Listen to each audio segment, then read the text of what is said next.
A diferencia de los delitos comunes, el crimen organizado tiene como finalidad el lucro, hacer platita. Pero la parte de lucrar no es la más difícil, sino la de incorporar ese dinero al sistema y poder justificar de dónde sale. Para después poder comprarse joyas, autos, animales salvajes y todas esas cosas que le gustan a los criminales. ¿Y cómo se hace esto? Para ello necesitan crear una estructura, una fachada de actividad económica a la cual vos le adjudiques que la plata viene de ahí, pero que en realidad no estás haciendo nada. Y lo gracioso de esto es que la idea del lavado de dinero, el término en sí, viene de eso. Durante la década de 1920 en los Estados Unidos, regía la llamada Ley Seca y junto con ella proliferaron las mafias y la necesidad de cómo justificar ese dinero. La respuesta: una cadena de lavanderías ideal, se pagaba con monedas, presumiblemente los lavarropas de la época no daban recibo y podías declarar al fisco cualquier cosa porque no había manera de controlar. De ahí viene la expresión. Es una expresión que después no se usa casi hasta la década de los 70 otra vez, cuando empieza el narcotráfico, y por primera vez el término se acuña en un caso judicial en el 82 en Estados Unidos, donde uno de los abogados habla de money laundering, refiriéndose a este término que venía de los 20. Hoy, haciendo fast forward al siglo XXI, no es tan fácil de andar poniendo lavarraps para ocultar esa plata. Lo que se hace, y es aún, si se quiere, más sofisticado, pero por otro lado a su vez más simple, es recurrir a vehículos legales. Creo una sociedad anónima en Panamá en la que yo argumento que genera ganancias, y eso es lo que se llama en la jerga de la transparencia y demás la famosa Shell Company. Fancy living? Here we come. ¿Y por qué Shell? Porque no tiene nada adentro. ¿Y cómo entonces hago para argumentar que eso genera una ganancia? ¿Cómo hago eso creíble? Lo que haces, sobre todo en los últimos, creo, 20 años, te valés de todas esas estructuras y generás más como si fuese una serie de mamushkas. Te pongo la casa matriz en Panamá y a la vez una subsidiaria en Seychelles y a la vez después otra subsidiaria en las BVIs, y en realidad te digo que todo viene de un señor que está vendiendo algo en las BVIs, pero cuando pasa de tantas cadenas, se pierde un poco el argumento de dónde viene o si no dónde viene o lo que fuese. Y entonces cuando llega a la casa matriz en Panamá, esto viene de mis subsidiarias. ¿Cómo se hace para evitar que esto suceda? ¿Transparencia de beneficiarios finales o beneficiarios reales? La cuestión de los beneficiarios reales es algo súper interesante porque tiene una gran paradoja. Por un lado, es medio como esta idea gringa, el buzzword, que cada vez que decís una oración en temas de políticas de transparencia tenés que decir beneficiario real, porque si no, no estás yendo por el buen camino. Y a la vez, creo que es uno de los conceptos más difíciles de entender en la práctica. La idea, en pocas palabras, y este es el gran desafío cuando uno trata de comunicar sobre este tema, es el beneficiario real, cuando hablamos de eso, es una persona de carne y hueso, como vos y yo, que se beneficia de un vehículo jurídico. En pocas palabras. ¿Qué quiere decir? Por definición, no puede nunca un beneficiario real ser definido como una compañía, está detrás de otra compañía. Okay. Entonces, los estándares internacionales hablan mucho o de personas legales para ser vagos o de vehículos jurídicos, con esta idea de que es una ficción que crea el ordenamiento para generar una suerte de personería separada de la persona o las personas de carne y hueso que la manejan, sea que toman decisiones por la empresa en general o por cualquiera de estos instrumentos, que ponen el capital, que se llevan los beneficios monetarios, o que incluso sin nada de todo eso hacen uso de ciertos activos, por ejemplo, que pueda tener la organización. Si una organización es dueña de X propiedades en las Islas Caimán y yo, sin tener en papeles ninguna conexión legal con eso, o sea, me paso todos mis veranos 3 meses en las Islas Caimán tomando sol en la propiedad esta sin pagar un centavo, soy considerada también como un beneficiario real. Ok, entonces, en algún punto ya sabemos qué es ser un beneficiario real. ¿Por qué se puso en agenda de repente y por qué es esta cosa de buzzword que acabas de mencionar? Porque, bueno, viene en agenda desde hace un ratito, desde antes de 2016, diría yo, principalmente con el estándar del Gafi. Es un organismo intergubernamental establecido en el año 1989 con el mandato de fijar estándares regulatorios para la prevención del lavado de activos y financiamiento del terrorismo. Para este fin, se crearon las famosas 40 recomendaciones del Gafi, que esto es un conjunto de normas, lo que conocemos como soft law, es decir, que no es un tratado internacional que los países tienen que adherir con toda la pompa y circunstancia que conocemos del derecho público internacional, sino que tiene una cosa casi más como de por un lado muy voluntario y a su vez como una expresión de deseo de cosas que deberíamos hacer para prevenir el lavado de activos.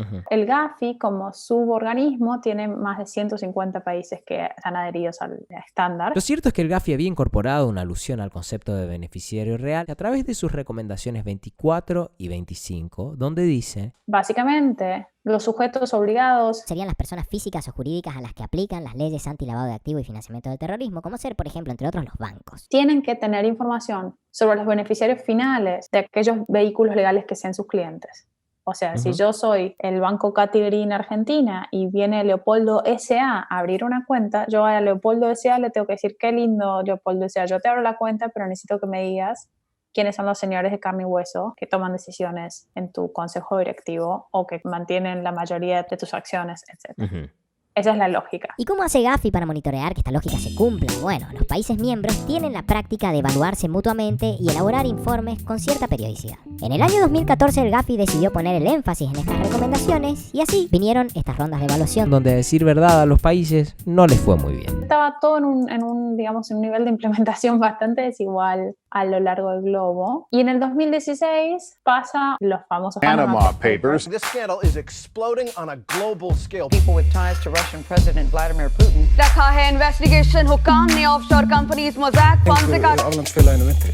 Herru, ég skal veita þér þetta viðtal. Holy shit! Of the 7 named, these 3 are the most important. Un escándalo a nivel mundial. Panama Papers salen a la luz cuando yo estaba caminando haciendo el camino al Inca. O sea, yo durante 4 días no leí las noticias. O sea, fue como, para mí era como que hubiese caído un meteorito en el medio de la oficina y yo durante 4 días no me enteré y me enteré cuando volví. Fue muy insólito. Pero fue así, salió ahí a principios de abril. ¿Qué pasa con los Panama Papers? Básicamente los Panama Papers se filtran más de 10 millones de documentos, son terabytes y terabytes y terabytes de información que una persona, conocida como John Doe, porque nunca se develó la identidad, filtra a 2 periodistas alemanes en el Süddeutsche Zeitung, un periódico de Múnich, donde se pone sobre el tapete todo el mal uso de organizaciones, fundaciones, sociedades comerciales a lo largo del planeta que estaba siendo orquestado por un estudio jurídico en Panamá como Mossack Fonseca, que básicamente lo que hacía era asesorar a sus clientes, muchos de ellos funcionarios públicos de alto nivel alrededor del mundo, en cómo usar estas estructuras para beneficiarse del anonimato, evadir impuestos, quizás lavar plata, mala vida, no lo sabemos, pero digamos, hacer uso y abuso de todas estas estructuras legales para quedar escondido detrás de no uno, sino a veces 35 velos corporativos.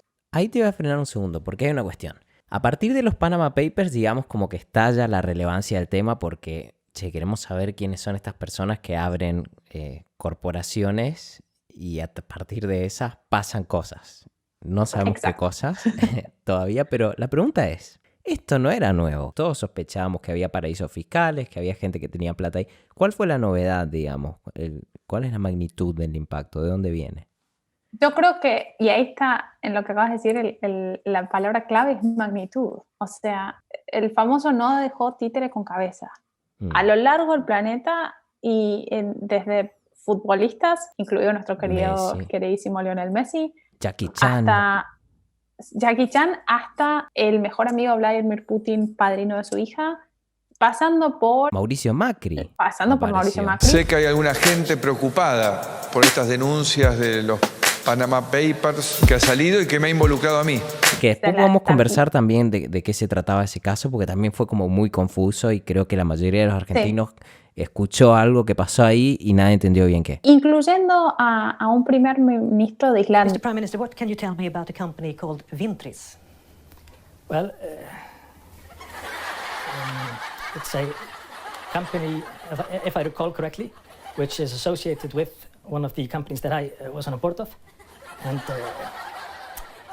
it was had an account, which, as I mentioned, quien terminó renunciando sí. por haber aparecido. O sea, el impacto fue verdaderamente increíble desde el lado de la magnitud y creo que fue eso. O sea, esta compilación de mostrar cómo al fin y al cabo estaban todos comiendo una misma mano. Están involucrados todos los policías. O 2 manos, la de Mossack y la de Fonseca, para hacer uso de estos instrumentos legales y esconderse o no, porque insisto, haber estado, y esto va un poco de lado después con lo del caso de Macri, haber aparecido mencionado en Panama Papers no necesariamente quiere decir que estabas escondiendo plata mala vida o estabas evadiendo sus impuestos, Ahora, si levanta una banderita roja y te dice, che, si vos sos un funcionario público de alto nivel de algún país, ¿por qué estás haciendo uso de estas estructuras legales para mantenerte en el anonimato? ¿De qué estás escapando? ¿De qué ya no estás escapando de nada ni de nadie y alguien te dijo que era una manera más eficiente de hacer negocios y después podemos debatir si está bien que esto exista o no desde un plano de la moral, más si se quiere? Pero ver a tantos funcionarios públicos de países que consideramos corruptos y de países que consideramos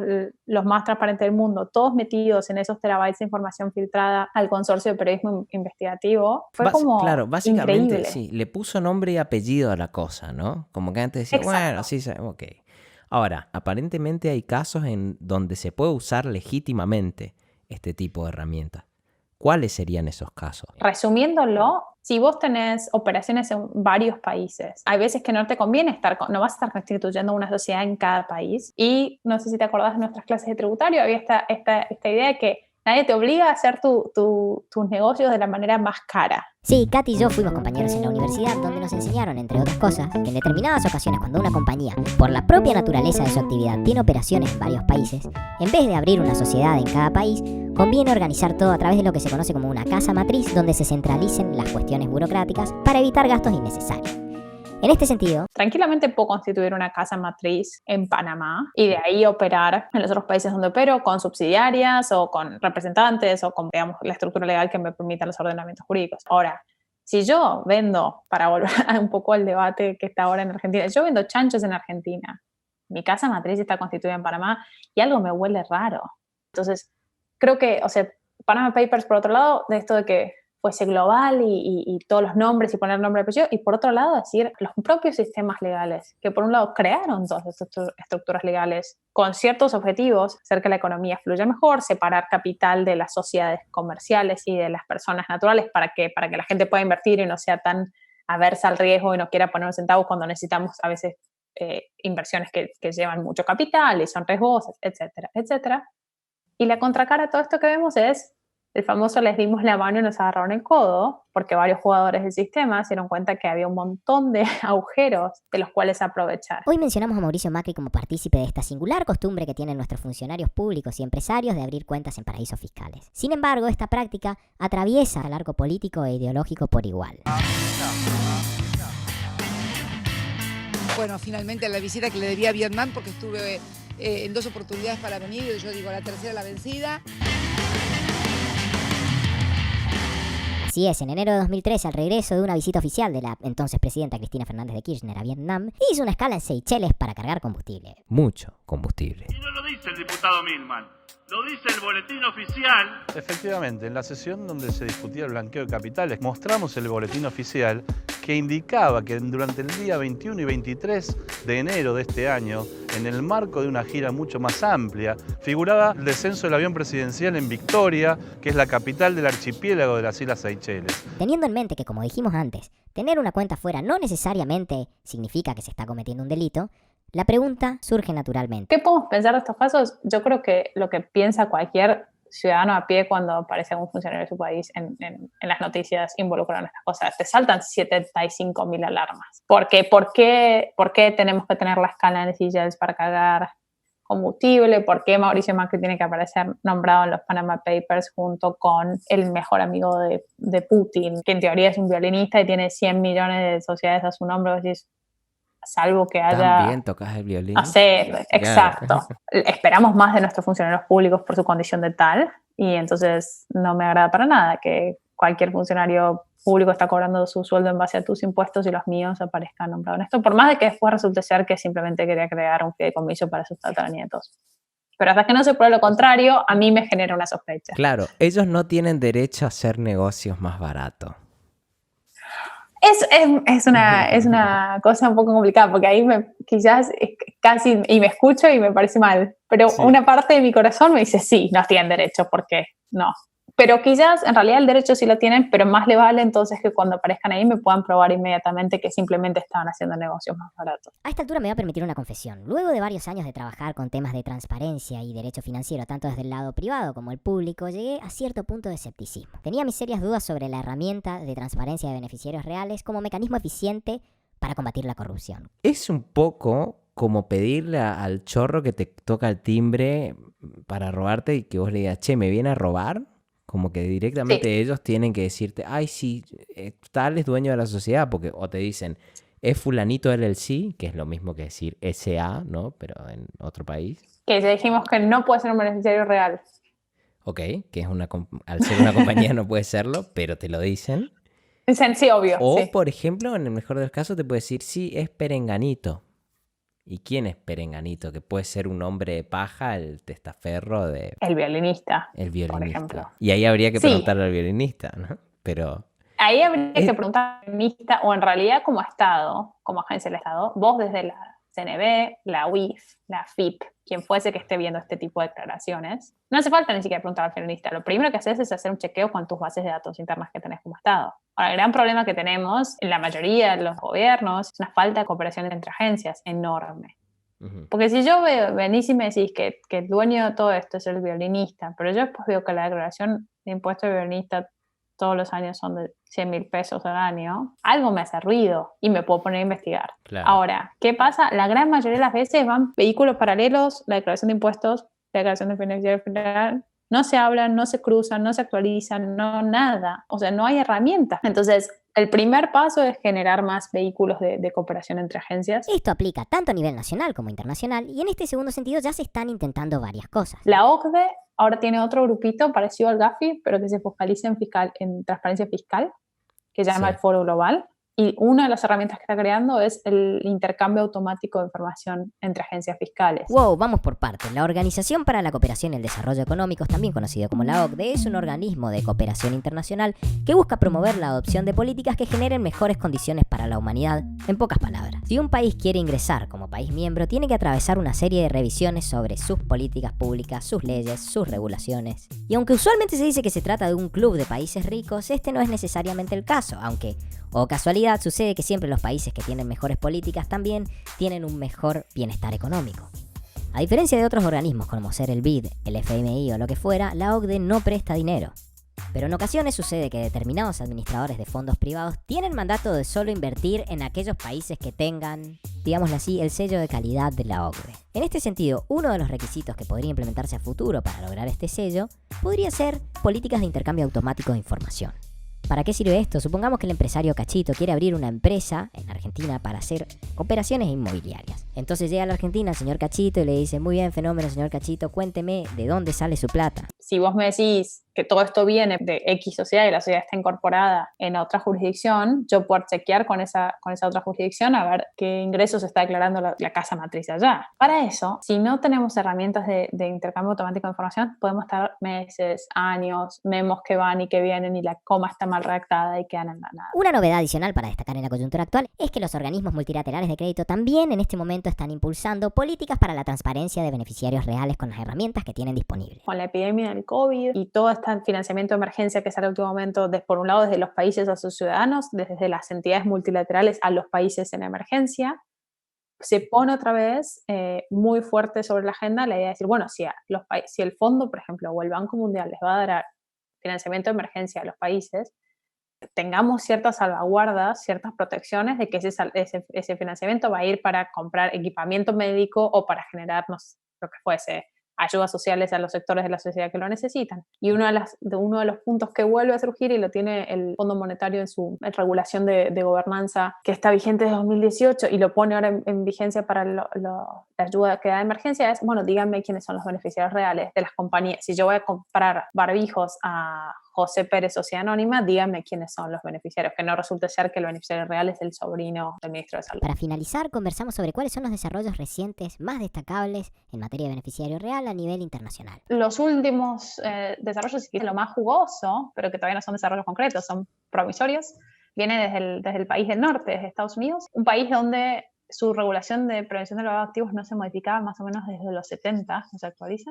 Sí. Y que siempre ha sido muy criticado en todo lo que es la creación de compañías anónimas. Y entonces hay dos proyectos, ahora uno que pasó ya en la Cámara Baja, o sea, en la Cámara de Diputados ya se aprobó y está en el Senado, y otro que lo presentó un senador demócrata por el estado de Virginia, que se llama el Illicit Cash Flow. El Illicit Cash Flow es para pedir la información de beneficiarios reales a las empresas que la tengan que divulgar, y el otro es para sancionar que ya no se pueda crear más sociedades anónimas de la manera que se crean actualmente, donde es imposible acceder a la información de quiénes son los individuos, las personas físicas detrás. Ambas son proyectos, pero a lo que vino haciendo Estados Unidos desde el lado de la transparencia de beneficiarios reales hasta el día de hoy, es promisorio que esto exista, porque no lo había antes. O sea, están muy atrasados, al punto tal de que el país está rankeado como número 2 en el Secrecy Index, que es un índice que mide cuán secretas son las jurisdicciones, que lo crea una organización llamada Tax Justice Network, y está rankeado segundo. No es bueno,